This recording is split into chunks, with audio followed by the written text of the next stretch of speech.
সবার প্রতি আমার গভীর শ্রদ্ধা এবং ভালোবাসা। আমার ইউটিউব চ্যানেলে সবাইকে স্বাগত জানাচ্ছি। যে যেখানে আছেন আশা করি ভালো আছেন, কুশলে আছেন, নিরাপদে আছেন। আমেরিকান এন্টারপ্রেনার জিম রোহন তার একটি উক্তি উল্লেখ করে আজকের আলোচনা আমি শুরু করব। সেটি হচ্ছে, time is more valuable than money. You can get more money but you can not get more time. অর্থাৎ সময় টাকার থেকে বেশি মূল্যবান। আপনি বেশি টাকা পেতে পারেন কিন্তু বেশি সময় না।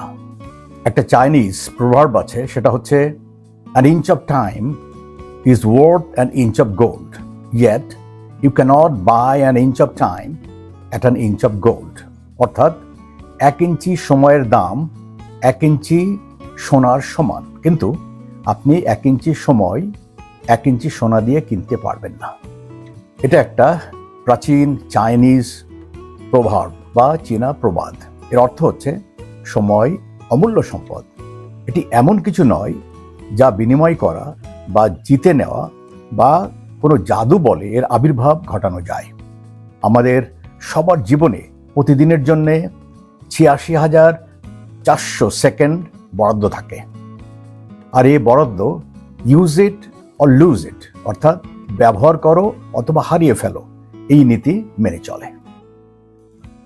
সময় অমূল্য, কারণ জীবন খুব সংক্ষিপ্ত।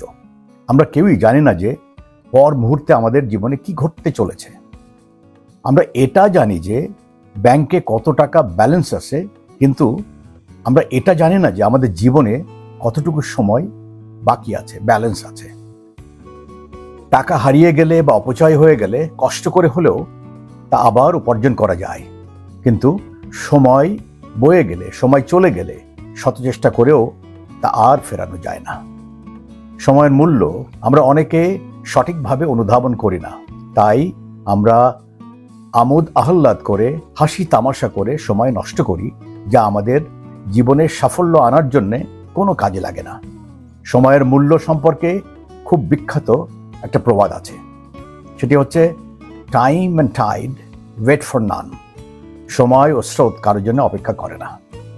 সময় অমূল্য, তাই এই সম্পদ নষ্ট করা উচিত নয়। সময় কিনতে হয় না, বিনামূল্যে পাওয়া যায়, কিন্তু এটা বেচা কেনা করা যায় না। আমরা সবাই লক্ষ্য করে থাকবো যে স্রোতস্বিনী নদী বিরামহীনভাবে এগিয়ে যায়, কিন্তু স্রোত কখনো পিছনের দিকে প্রবাহিত হয় না। সময়ও ঠিক সেরকমই। সময় গেলে সে সময় আর পিছনে ফিরে আসে না।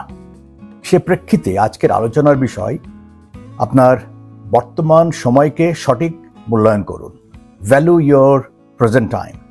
এ প্রসঙ্গে গুগল থেকে সংগ্রহকৃত সংক্ষিপ্ত একটা বিবরণ আজকে আমি তুলে ধরব। এমন একটা ব্যাংকের কথা সবাই কল্পনা করুন, যে ব্যাংকটি প্রতিদিন সকালে খরচের জন্য আপনার অ্যাকাউন্টে গুনে গুনে ৮৬,৪০০ টাকা জমা করে দেয়। দিন শেষ হওয়ার আগে আপনি যদি তা খরচ করতে ব্যর্থ হন, তবে দিন শেষে কোনো ব্যালেন্স পরবর্তী দিনের জন্য জমা থাকে না। ব্যালেন্স থাকলে সেটা স্বয়ংক্রিয়ভাবে বাজেয়াপ্ত হয়ে যায়। এখন একটু ভাবুন যে গ্রাহক হিসেবে এ ধরনের অ্যাকাউন্ট নিয়ে আপনি কি করবেন? আপনি কি প্রতিদিন পাই পয়সা পর্যন্ত অ্যাকাউন্ট থেকে তুলে নেবেন?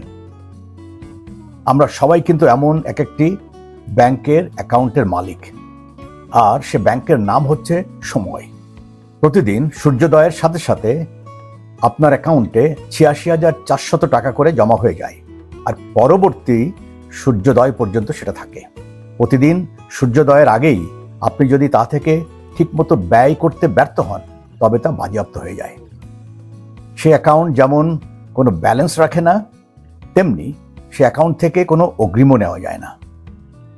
ব্যাংকটি প্রতিদিন সূর্যোদয়ের সাথে সাথে আপনার জন্যে নতুন করে একটা অ্যাকাউন্ট খুলে তা ভর্তি করে দেয়। আবার তেমনিভাবেই পরদিন সূর্যোদয়ের আগেই আগের অ্যাকাউন্টে অব্যয়িত কোনো অঙ্ক থাকলে তা শূন্য হয়ে নতুন অ্যাকাউন্ট চালু হয়ে যায়। সময়ের ভিতর আপনার বরাদ্দ থেকে তা তুলে যদি কাজে লাগাতে না পারেন বা লগ্নি করতে ব্যর্থ হন, তাহলে তার দায়ভার কিন্তু আপনার উপরেই বর্তাবে। সে অ্যাকাউন্টে পিছনের কোনো হিসেব জমা থাকে না, বা আপনি কালকের বরাদ্দ থেকেও কোনো আগাম আপনি নিতে পারবেন না। আপনাকে সবসময় সেই মুহূর্তের জমার উপর নির্ভর করতে হবে। সে বরাদ্দ থেকেই আপনার সুখ, স্বাস্থ্য ও সমৃদ্ধি সবকিছুর জন্যই আপনাকে সময়ের ভিতরেই তা খরচ করতে হবে। ঘড়ির কাঁটা টিকটিক করে এগিয়ে চলেছে।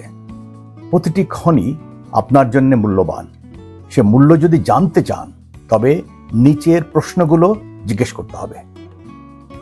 প্রথম প্রশ্নটি হলো, যদি পুরো 1 বছরের মূল্য কত তা জানতে চান তাহলে যে ছাত্রটি এবছর এসএসসি ফেল করেছে তাকে জিজ্ঞেস করুন। সে সঠিকভাবে বলতে পারবে 1 বছরের মূল্য কত। দ্বিতীয়টি হচ্ছে, যদি 1 মাসের মূল্য কত তা জানতে চান তবে অপরিপক্ক বাচ্চার জন্ম দিয়েছে এমন একজন মাকে সেটা জিজ্ঞেস করুন। যদি 1 সপ্তাহের মূল্য কত তা জানতে চান তাহলে সাপ্তাহিক কোনো খবরের কাগজের সম্পাদককে প্রশ্নটা জিজ্ঞেস করুন। আর যদি আপনি 1 ঘন্টার মূল্য কত সেটা জানতে চান তাহলে একজন প্রেমিককে জিজ্ঞেস করুন যে তার প্রেমিকার জন্য অপেক্ষা করছে। আর যদি 1 মিনিটের মূল্য কত সেটা জানতে চান তবে তাকে জিজ্ঞেস করুন যে এইমাত্র তার ট্রেনটা মিস করেছে। আর যদি 1 সেকেন্ডের মূল্য কত সেটা জানতে চান তাহলে এই মুহূর্তে একটা অ্যাক্সিডেন্টের হাত থেকে যিনি রক্ষা পেয়েছেন তাকে জিজ্ঞেস করুন। আর আপনি যদি 1 মিলি সেকেন্ডের মূল্য কত সেটা জানতে চান তবে তাকে জিজ্ঞেস করুন যে এইমাত্র অলিম্পিকে সিলভার মেডেলটি জিতেছে। এর থেকে শিক্ষণীয় যে সময়ের সঠিক ব্যবহার করলে সময়ের মূল্য দেওয়া হয়। মনে রাখতে হবে, কোনো কিছুর বিনিময়ে সময় একবার চলে গেলে তা আর ফেরানো যায় না। সময় কারোর জন্যেই অপেক্ষা করে না। আমাদের সবার জীবনের এই অমূল্য সম্পদ সময়কে সঠিকভাবে কাজে লাগিয়ে আমরা যেন জীবনকে সাফল্যে ভরে তুলতে পারি সে কামনা করে সবাইকে ধন্যবাদ এবং কৃতজ্ঞতা জানিয়ে আজকের আলোচনা শেষ করছি। আমার ইউটিউব চ্যানেলের মাধ্যমে এ ধরনের প্রেরণামূলক আলোচনা করে সবার ভিতর একটা সচেতনতা সৃষ্টির চেষ্টা করি। আমার এ ক্ষুদ্র প্রয়াস যদি কারো মনে একটু ঝংকার তুলতে সমর্থ হয় তাহলে আমি আমার প্রয়াসকে সার্থক বলে মনে করব। এ ধরনের জীবন ঘনিষ্ঠ বিষয়ে সরাসরি আলোচনা করলে বুঝতে সুবিধা হয়। সে লক্ষ্যে আমি এবং আমার টিম স্কুল, কলেজ, ইউনিভার্সিটি এবং কর্পোরেট হাউসে আমরা ক্লাস এবং সেমিনারের মাধ্যমে এ ধরনের আলোচনা করে থাকি। এ ধরনের সরাসরি আলোচনার প্রয়োজন হলে দয়া করে লিখে জানাবেন।